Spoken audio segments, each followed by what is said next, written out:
उदयपुर में निकाय चुनाव का बिगुल बज चुका है। चुनाव आयोग की तरफ से तारीखें तय हो चुकी, उसी को लेकर हम आज उदयपुर के न्यायालय परिसर में पहुंचे हैं और यहाँ पर अधिवक्ताओं से बात करेंगे कि वो किस तरीके की जो सरकार है, जो बोर्ड है उदयपुर में चाहते हैं और करीब 30 सालों से जो बोर्ड बना हुआ है वो कितना कारगर हुआ है, कितना उपयोगी साबित हुआ उदयपुर के लिए। आगे बात करेंगे। भाई साहब, आप बताएं किस तरीके की सरकार आप आगे चाहते हैं और किस तरीके का बोर्ड चाहते हैं निगम। उदयपुर को जिस तरह से प्राकृतिक धरोहर के बीच में स्थित है, तो उदयपुर का विश्व में पर्यटन की दृष्टि से नंबर 1 स्थान बना रहे। ये जो आने वाली सरकार से आग्रह निवेदन करता हूँ कि ऐसी सोच और समझ वाली सरकार आवे जो विश्व में नंबर 1 सिटी के रूप में इसको उदयपुर का स्थान कायम रहे।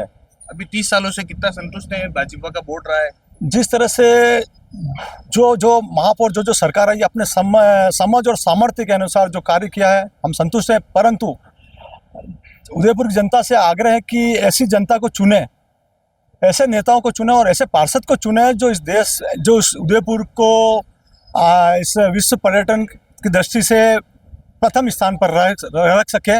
ऐसा मेरा मानना है और ऐसा मेरा आग्रह है जनता से। हाँ भाई साहब, आप बताएं कि क्या सोचते हैं आप उदयपुर नगर निगम के बारे में, किस तरीके की राह जाना चाहिए, किस तरीके का बोर्ड बनना चाहिए? पिछले 30 सालों में उदयपुर में बहुत कुछ हुआ है, पर अभी भी बहुत कुछ करना बाकी है। उदयपुर जो हमें प्रकृति ने एक उपहार स्वरूप हमें विश्व का सबसे बेहतरीन शहर हमें दिया है, भगवान ने जो कृति दी है। हम आशा करते हैं कि आने वाला जो बोर्ड बने नगर निगम का, वो बोर्ड इस तरह के जनता की जो आकांक्षा है उस पर खरा उतरे और विशेष रूप से भगवान ने जो हमें प्रकृति स्वरूप जो दिया है उसको सहेज के रखे। हम देख रहे हैं कि पर्यावरण की दिशा अंधाधुंध कटाई हो रही है और पहाड़ियाँ काटी जा रही है और उसमें बेहतरीन रूप से हाईकोर्ट की तरह रोक होने के बावजूद भी इसमें बनती जा रही है, होटलें बनती जा रही है। तो हाईकोर्ट पहाड़ों की कटाई जो रुकी है, उदयपुर की जो पहचान है वो उदयपुर के खूबसूरत पहाड़ों और झीलों से है। और झीलों है जो झीलों पे भी मेरा मानना है कि निर्माण आसपास बहुत कुछ हो चुका है, अब ज़्यादा निर्माण करने की आवश्यकता नहीं है। जो निर्माण किया है उसको सहेज के रखें अपन। उदयपुर की खूबसूरती पहाड़ और झीलें हैं, और जब दोनों ही चीजें नहीं बचेगी तो फिर वही मैं कहना चाह रहा हूँ, प्रकृति ने जो हमें तोहफा दिया है, जो उपहार दिया है, इसको हमें सहेज के रखना जरूरी है। आज हमें कई बार फोटो देखते हैं उदयपुर के, पुराने फोटो देखते हैं, 40 साल पुराने, 50 साल पुराने, उदयपुर कितना खूबसूरत नजर आता था। और आज के ज़माने में इतना अत्याधुनिक सुख सुविधा होने के बाद में उदयपुर की जो हालत हुई है, क्योंकि बेहतरीन निर्माण जो हुए हैं वहाँ पे अव्यवस्थित तरीके से हुए हैं, तो इसका निर्माण जो भी हुए वो तो प्लान योजनाबद्ध तरीके से उसका निर्माण हुए और पहाड़ों और झीलों को सुरक्षित रखना ये मेरी प्राथमिकता है। किसकी है जो भी आप बता रहे हैं कि भाई पहाड़ नहीं रुक रहे हैं, ये चीजें सुप्रीम कोर्ट के आदेश के बावजूद भी पहाड़ काटे जा रहे हैं, तो कहाँ गलती रह गई कि मतलब इतना हो? पहाड़ और झीलों का संरक्षण करने का न कि बोर्ड का है, न बोर्ड का नहीं है। ये जो है इसके लिए हमें जनता को भी जागरूक होना पड़ेगा, है ना। हम कई बार जनता भी पानी को दूषित कर रही है इस प्रकार से। उनके साथ साथ ये जो महत्वपूर्ण भूमिका होती है वो सरकारों की होती है, चाहे सरकार किसी की पार्टी रही हो। सरकार तो चेंज होती रहती है, तो जो सभी सरकारें हैं उन सबकी सामूहिक जिम्मेदारी बनती है कि इनको सहेज के रखें। 30 सालों से बोर्ड बना हुआ है भाजपा का, जनता असंतुष्ट होती या ऐसा कुछ है तो बोर्ड चेंज होने के चांस हैं या मतलब गड़बड़ी कहाँ है? जनता अगर असंतुष्ट है तो बोर्ड चेंज करें?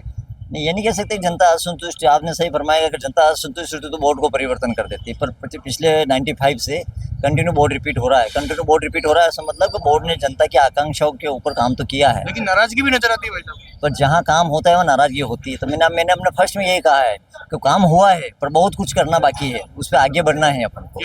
या फिर विपक्ष मजबूत नहीं है, ये भी कारण है क्या? नहीं, विपक्ष से मैं नहीं मानता हूँ कि विपक्ष मजबूत होता तो मेरा मानना है कि और काम में और पेचीदगी और व्यवधान पैदा होता है ना। यहाँ नगर निगम बोर्ड में पक्ष विपक्ष मामला नहीं, विपक्ष वहाँ चलता है विधानसभा और लोकसभा में, जहाँ की विधायक एक बिल आई जाती है जिस पर चर्चा होता है। आपके 2 कैंडिडेट हैं, अब सामने वाला इतना कमजोर है कि उसको चुन ही नहीं पा रहे, मजबूरी में आपको चुनना पड़ रहा है।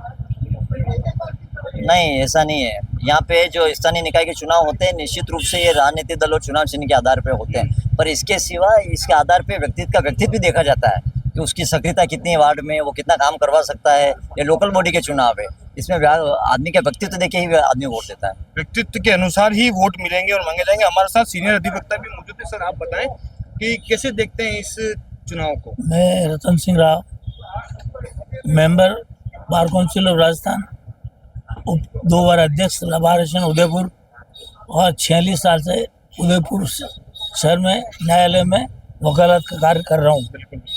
आपने अभी जो नए निकाय चुनाव पूरे राजस्थान में होने वाले हैं, उनकी डेट्स आ गई है, वार्ड नंबर्स आ गए हैं, और जो जो रिजर्व सीट है उनका भी उल्लेख कर दिया गया है।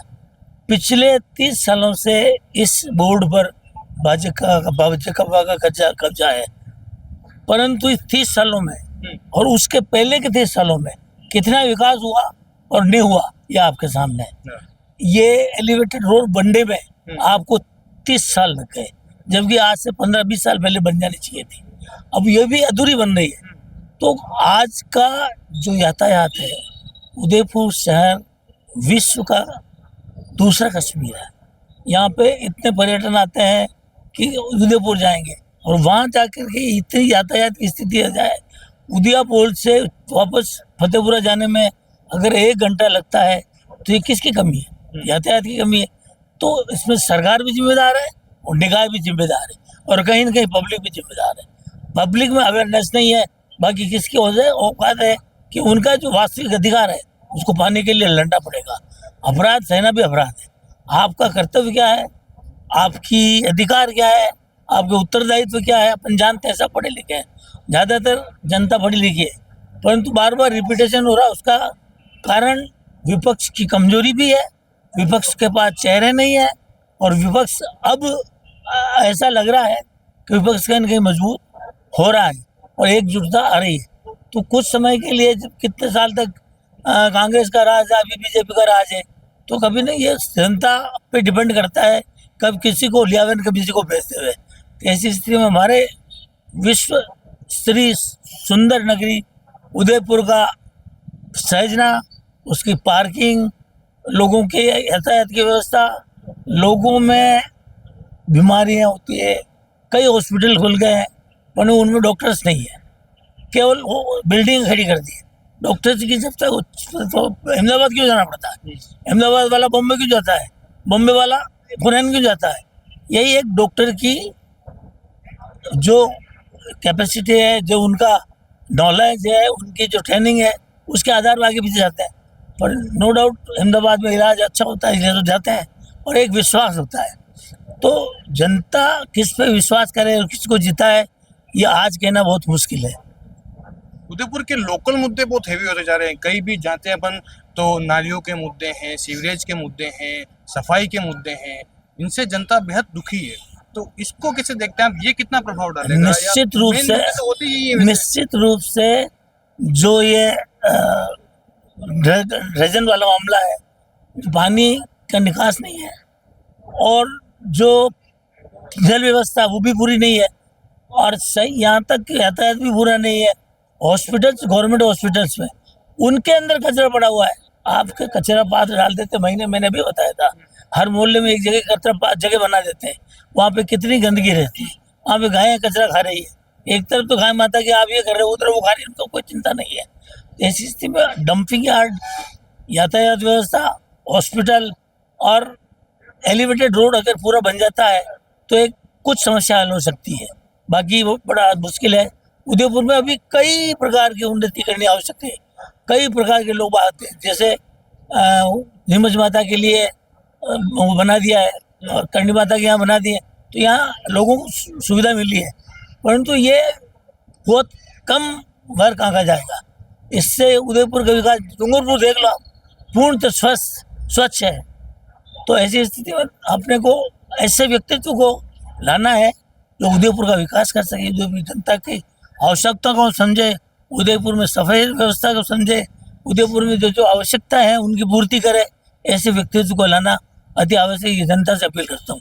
और भी हमारे साथ में भाई साहब, आप बताएं किस तरीके से इस चुनाव को देखते हैं, और आपको क्या लगता है कि मुद्दे क्या हैवी हैं इस बार, और किन चीजों पर चुनाव होना चाहिए? मैं उदय सिंह देवड़ा।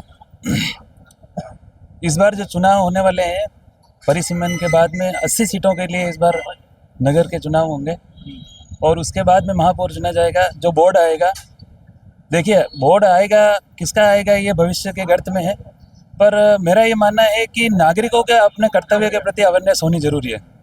अगर नागरिक अपने कर्तव्यों के प्रति अगर लापरवाह रहते हैं तो उसका खामियाजा सभी को भुगतना पड़ता है।